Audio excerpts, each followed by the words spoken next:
My name is Dr. Mwito. I work for Kenya Forest Research Institute, KEFRI. I am a regional director of one of the regional centers called the Central Highland Eco-Region Research Program, in short, CHAP. It's a call to all Kenyans that as we plant trees, let's plant those trees that are suitable for that area, suitable for that climatic area, and not only that, but also suitable for the use of that given area.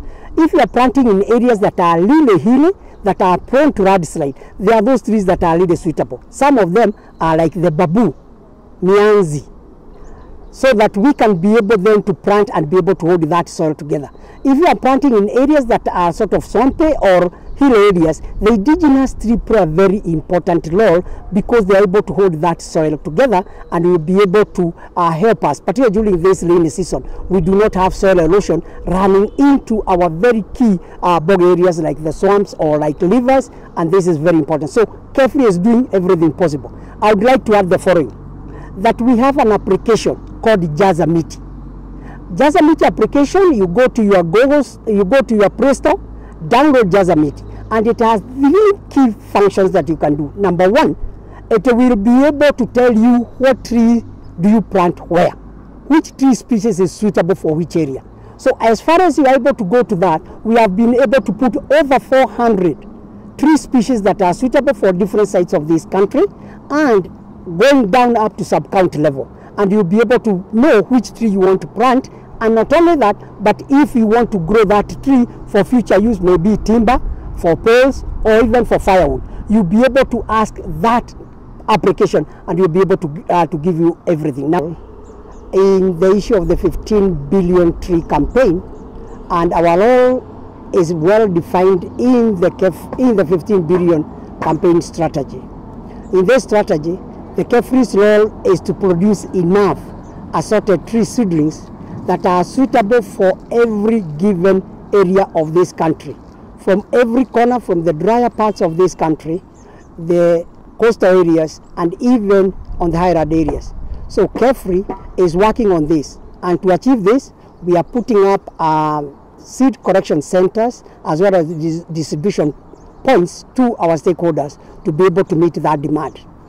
One of the things that has been identified is that we need 1,000 metric tons in the next 10 years. And KEFRI is working to meet an annual requirement of 100 tons every annual year. Faro Kamau, MCA Kikuyu Ward. And as residents of Kikuyu who neighbor Ondire Swamp, we have purposed that we are going to ensure that the directive by the President to ensure that we plant trees is executed to the letter. And for us, we began this exercise last Monday when we planted 12,000 trees within Kikuyu and 2,500 here at Ondire Wetland. So we've purposed that we're going to reclaim all the public land and open spaces and ensure that we plant the right trees. So in consultation with the departmental heads, especially the Kenya Forest Services, they've been advising us on what trees we are supposed to plant where. Every weekend in our schools, in our churches, and in our public utilities, we are encouraging our people to plant trees. So for today, we've planted 2,500 trees, and we are so grateful that the Ministry of Environment, both at the national and the county level, are here to encourage our people even as they advise them on what trees to plant where. What we need to see happen at Ondire Wetland, and indeed the ecosystems in the Republic of Kenya, is the gazettement. Because right now, we already did the petition to the government of Kenya regarding the petition of the gazettement, but the gazettement has not already taken place. So we have about 8,000 wetlands in the Republic of Kenya, and Ondire happens to be among them.